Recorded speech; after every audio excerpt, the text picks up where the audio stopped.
This is English shorthand dictation number 303 and the dictation speed is 120 words per minute. Ready? Start. My dear fellow citizens, on the eve of the 74th Republic Day, I extend my heartiest greetings to every Indian at home and abroad. From the day the Constitution came into effect to the present day, it has been an amazing journey that has inspired many other nations. Every citizen has reason to be proud of the Indian story. When we celebrate the Republic Day, we celebrate what we have achieved together as a nation. India is, of course, home to one of the oldest living civilizations. India is called the mother of democracy. As a modern republic, however, we are young. In the early years of independence, we faced countless challenges and adversities. Very high levels of poverty and illiteracy were just two of the many ill effects of the long foreign rule.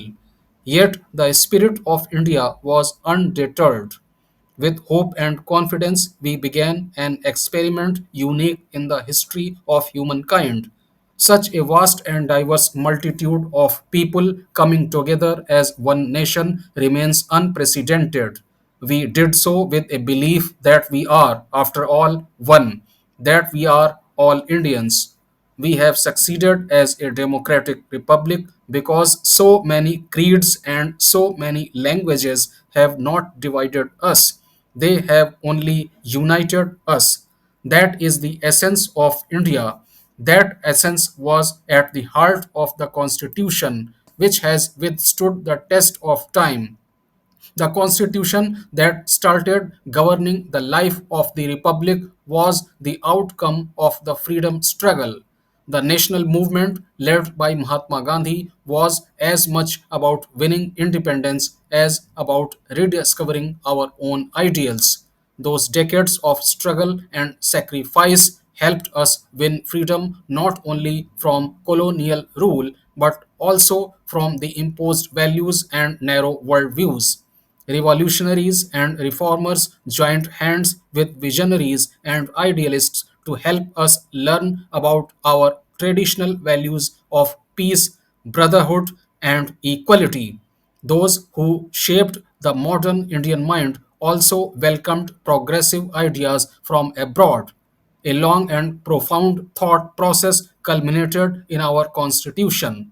Our founding document is inspired by the humanistic philosophy of the oldest living civilization in the world, as well as new ideas that emerged in more recent history.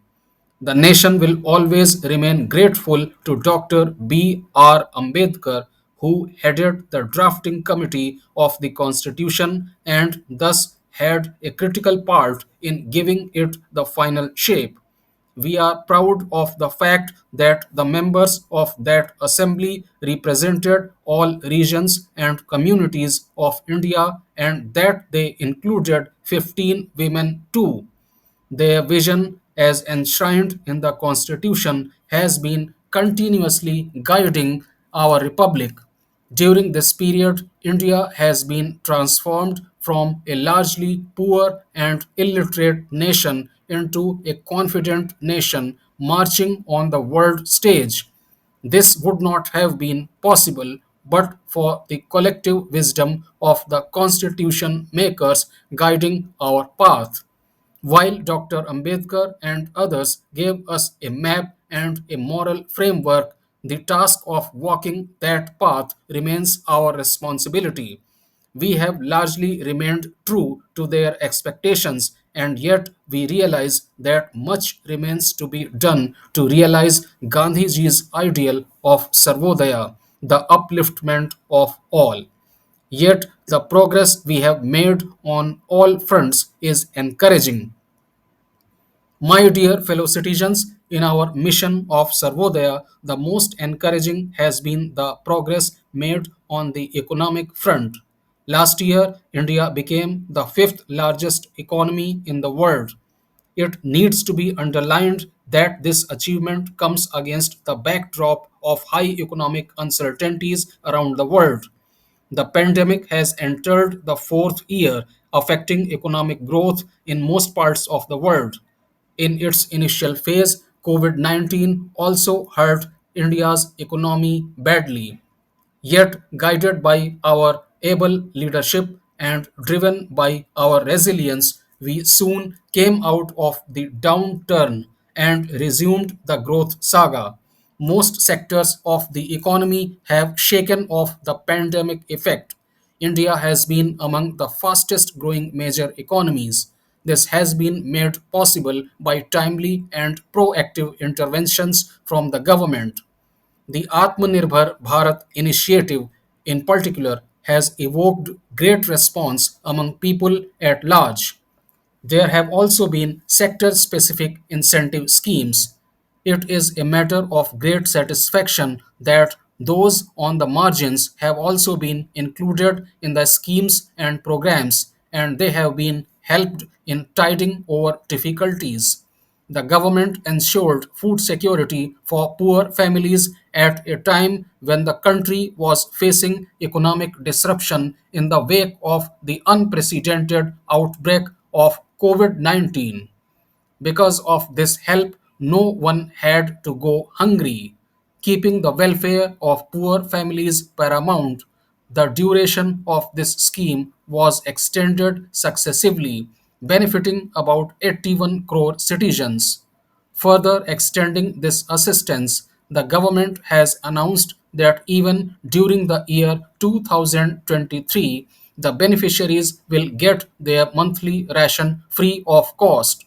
With this historic move, the government has undertaken the responsibility of caring for the weaker sections while also enabling them to benefit from economic development. With the economy on a sound footing, we have been able to begin and carry forward a series of praiseworthy initiatives.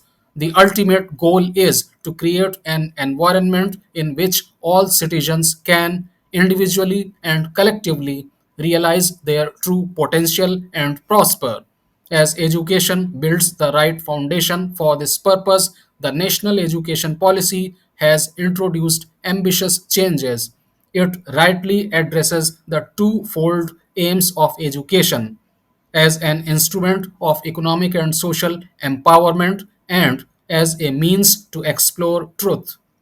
The policy makes our civilizational lessons relevant for contemporary life while also preparing the learner for the 21st century challenges. The National Education Policy appreciates the role of technology in expanding and deepening the learning process. As we have come to realize since the early days of COVID 19, technology offers life changing possibilities. The Digital India mission is striving to make information and communication technology inclusive by bridging the rural and urban divide. More and more people in remote places have been reaping the benefits of the internet and are receiving a variety of services provided by the government as the infrastructure expands. We have reasons to be proud of our achievements in the domain of science and technology. India has been among the handful of pioneers in space technology. As long pending reforms in this sector are underway, private enterprises are now invited to join the quest. The program to carry Indian astronauts into the space is under progress. This will be India's maiden human space flight.